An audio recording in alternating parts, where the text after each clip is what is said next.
In this edition of Wellbeing at Work, how do you overcome the conflicting pressures of having a career and getting a life?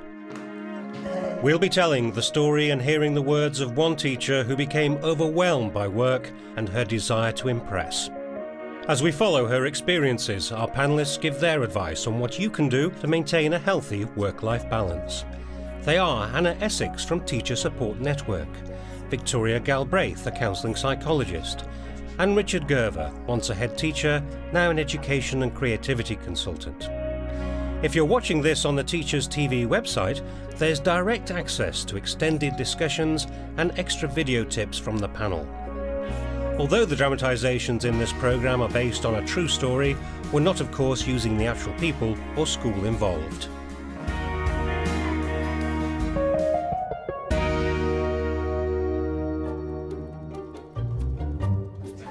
Well, welcome to the family. I had finished training and had braced myself for my first year. I liked the school and soon made some good friends. And also to my deputy head teacher. I was assigned the deputy head as my mentor. Anytime you need anything, just come and see me. My door is always open. She was great. She found plenty of time to talk. So Chamberlain stood down as Prime Minister. The first few weeks were okay, to be honest. But then it all started getting too much.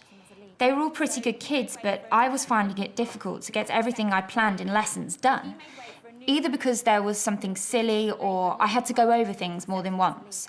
Has everyone heard of Churchill? Oh, yes! Be serious! Be serious! No wonder you're behind.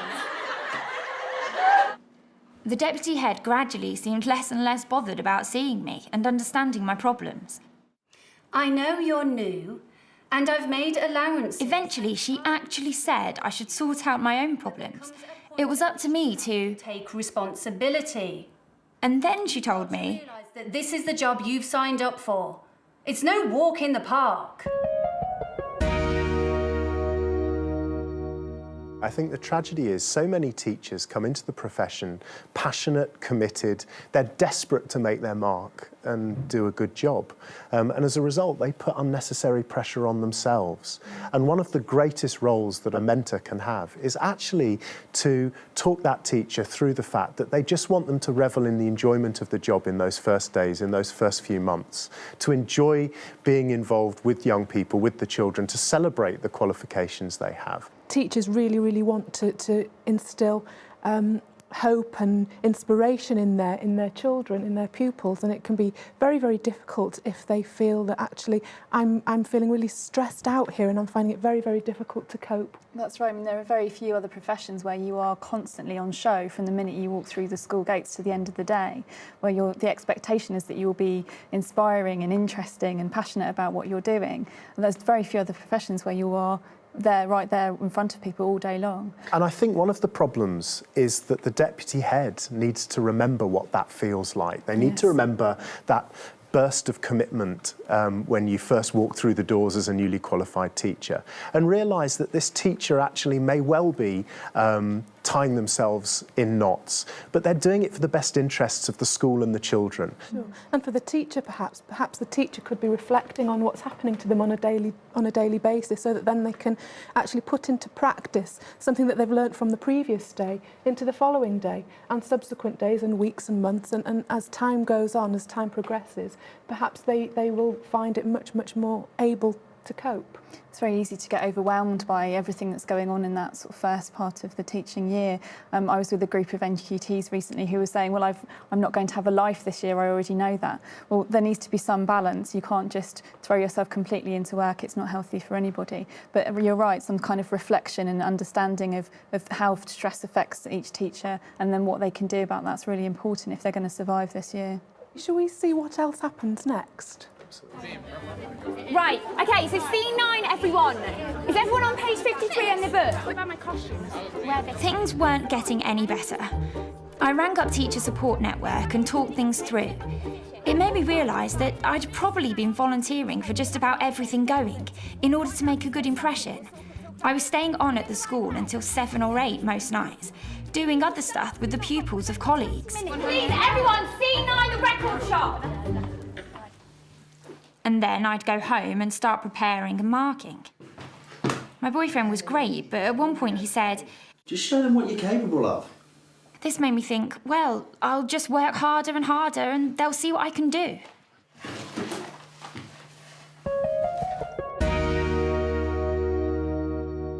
The boyfriend stepped in and he's tried, I think, to offer the support and guidance to his girlfriend. But actually, to an extent, you can't blame him maybe for giving the wrong advice. You know, the instinct, go work harder, go prove it to them, girl, kind of has the best interests at heart.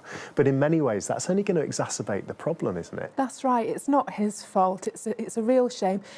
But he has a very subjective viewpoint of the situation. He's involved with his girlfriend, very concerned for her, but at the same time feels actually, you know, this girl can do well. I think eagerness to say yes means you end up being overwhelmed with work and that can lead to further problems. So I think taking a step back actually and trying to do a bit less would probably be better than just going for it and trying to do more. I was going to say, it's often a pattern, isn't it, of people who are finding themselves in a spiral of decline in terms of stress and pressure.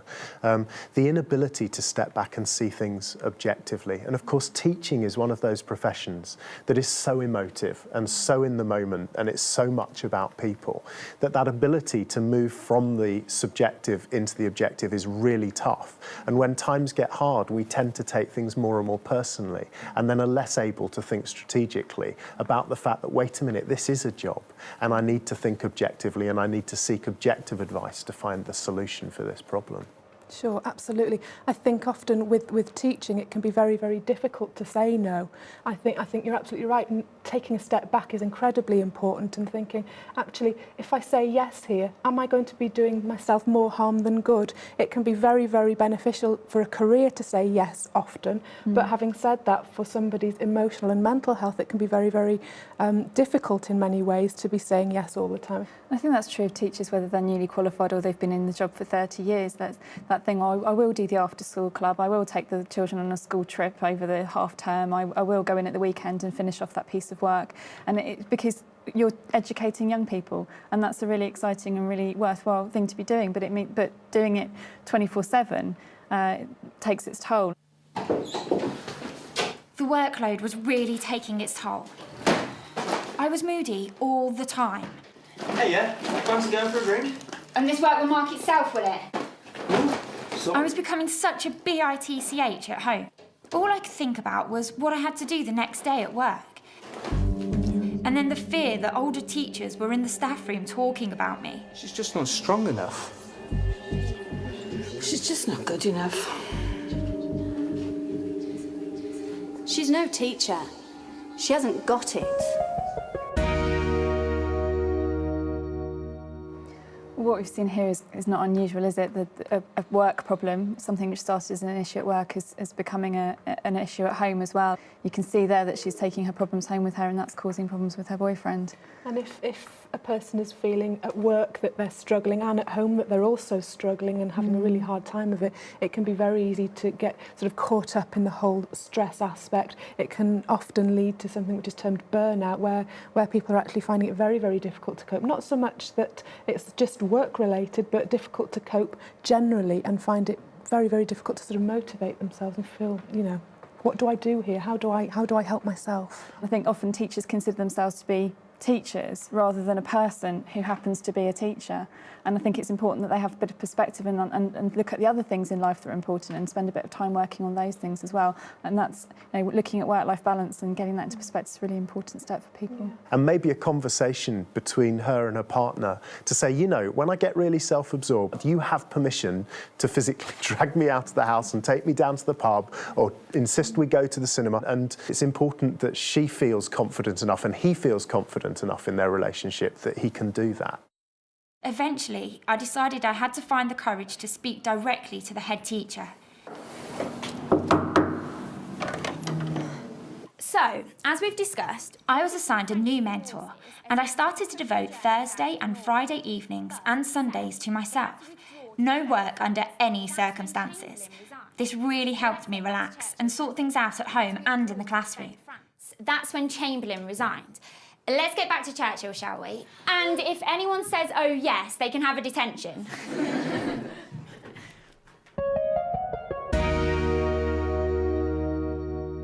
I think to her credit, she showed remarkable maturity and courage, actually, because she was able to take the issue back up the ladder, if you like, in the school, directly to the head teacher. But at the same time, my concern would be for other teachers who maybe don't feel in the same position, because it's one of those cases, isn't it, with teachers? One of the reasons they bottle a lot up inside is they don't want to feel that they're being weak or failing. And the worse the situation becomes, the more they project that onto themselves and feel they must be doing wrong, they must be failing, they must be weak. And actually then sharing that with anyone is tough. You're right, that is the particular thing about teaching, is that there's that expectation that I must be perfect at all times. So being afraid to ask for help is a really big problem in teaching. And I think it's down to actually the head teacher and the senior leadership team to actually instill a culture within the school which says it's okay to ask for help, it's okay to come to us and say you're finding something a bit difficult, because we're here to support you. Unfortunately, that's not always the case, and so there are other places that teachers can go to. If she hadn't been able to speak to the head teacher, she could have phoned up the teacher support line and got some support there, maybe spoken to her union rep, not because she wanted to take any action, but just because they've got a lot of experience about how to tackle these sorts of things. I think the point that you make about perfection is absolutely important. I think often if a person is striving for perfection, which is often what people do if they're career-minded and they see their hopes and goals and their dreams out there, I really want to achieve this, they can really strive for perfection. And is anyone actually perfect? Do we ever know anybody that is actually perfect? But if you're constantly striving for that perfection and not achieving it, it can be very overwhelming. It can really cause somebody to really suffer, distress. There's an onus on local authorities here too, because some good local authorities will still run programmes and opportunities for newly qualified teachers in their authority to come out, have a cup of coffee, have a conversation and share those anxieties and experiences with each other. And they can be hugely effective.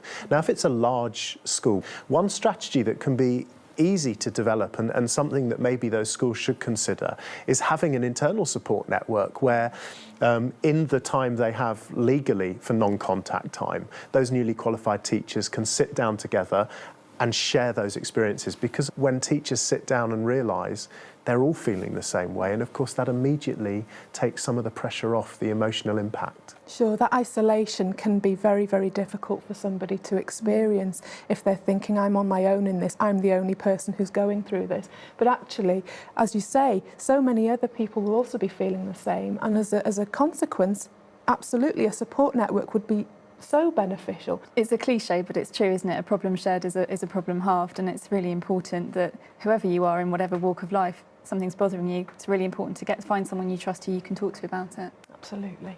Whether it's a professional or whether it's a friend or colleague. That's right. We must end the programme there, I'm afraid. But please don't forget that you can see extended versions of our conversations and further advice and support from each of us on the Teachers TV website, teachers.tv/wellbeing.